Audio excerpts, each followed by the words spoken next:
ചെറിയൊരു ഗ്ലിംസ്, ഒരു ചെറിയ കാഴ്ച, ആരാധന ഒരു ചെറിയ കാഴ്ച കാണിച്ചപ്പോൾ അവിടെ വീണ് പോയി എല്ലാവരും. സ്തോത്രം, ഹല്ലേലൂയ. ദൈവത്തിന്റെ സാന്നിധ്യം അതാണ്. സ്തോത്രം. നമ്മളെപ്പോഴും സ്തോത്രം ദൈവസന്നിധിയിൽ ആ ഒരു വലിയ വെളിപ്പാട് എൻ്റെ ജീവിതത്തിൽ ദൈവം തന്നതിനായി ഞാൻ ദൈവത്തെ സ്തുതിക്കുന്നു. ഒരു മർത്തമക്കാരിയായി ഞാൻ ജനിച്ച് വളർത്തപ്പെട്ടെങ്കിലും സ്തോത്രം, ഹല്ലേലൂയ, അങ്ങനെ ഒരു അവസ്ഥയിൽ ഒന്നും പെന്തിക്കോസ്തിൻ്റെതായിട്ടൊന്നും അറിയാതിരുന്ന സമയത്താണ് ദൈവം എനിക്ക് സ്തോത്രം ഈ ഒരു വലിയ കാഴ്ചപ്പാടിലേക്കും എന്നെ ദൈവം നേരത്തെ മുന്നമേ കണ്ടതുകൊണ്ട് കർത്താവ് എനിക്ക് ആ വെളിപ്പാടൊക്കെ തന്നു. ആദ്യം രക്ഷിക്കപ്പെടുവാൻ ദൈവം ഇടയാക്കി. അതിനുശേഷം ഡൽഹിയിൽ ഞാൻ നഴ്സിംഗ് പഠിക്കാൻ പോയപ്പോൾ അവിടെ വെച്ച സ്നാനത്തെക്കുറിച്ചുള്ള വെളിപ്പാട് ദൈവം തന്നു.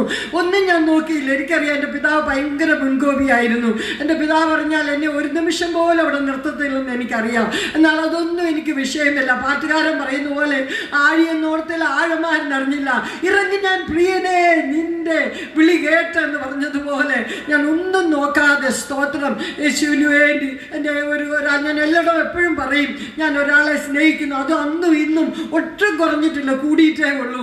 സ്തോത്രം. ഞാൻ അങ്ങനെ സ്നാനപ്പെടുവാൻ ദൈവം ഇടയാക്കി.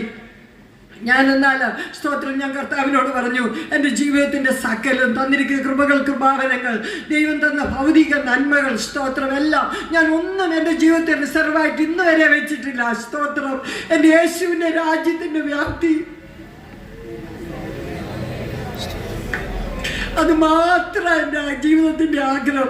എന്നെ പോലെ ചിലരെ സ്തോത്രം, ഹല്ലേലൂയ, കർത്താവിന് വേണ്ടി നേടണം. എൻ്റെ യേശുവിൻ്റെ സ്നേഹം അവരെ അറിയിക്കണം. എന്തെല്ലാം രീതിയിൽ എനിക്ക് ചെയ്യാമോ അതിൻ്റെ ആഴത്തിൽ ചെയ്യുവാനാണ് ഞാൻ എന്നെ ഏൽപ്പിച്ചുകൊണ്ടാണ് ഇന്നും ഞാൻ ജീവിക്കുന്നത്. സ്തോത്രം.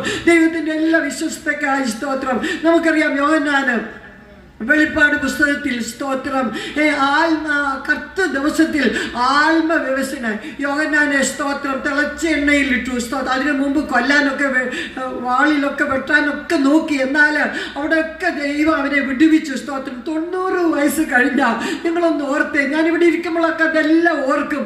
സ്തോത്രം. 90 വയസ്സ് കഴിഞ്ഞ ഒരു വയോധികനെ സ്തോത്രം കൊല്ലാനായി പത്മോസ് ദ്വീപിൽ അവിടെ കിടന്ന് നശിക്കട്ടെ എന്ന് പറഞ്ഞ് അവിടെ കൊണ്ടിട്ടു. സ്തോത്രം.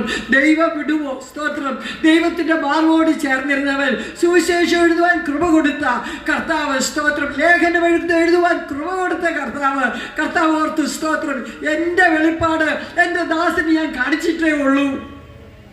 90 വയസ്സ് കഴിഞ്ഞ ആ വയോധികനെ യേശു ക്രിസ്തുവിൻ്റെ വെളിപ്പാട് കാണിച്ചുകൊണ്ട് സ്തോത്രം എഴുതിയതാണ് നമുക്ക് നല്ലതുപോലെ അറിയാം. സ്തോത്രം.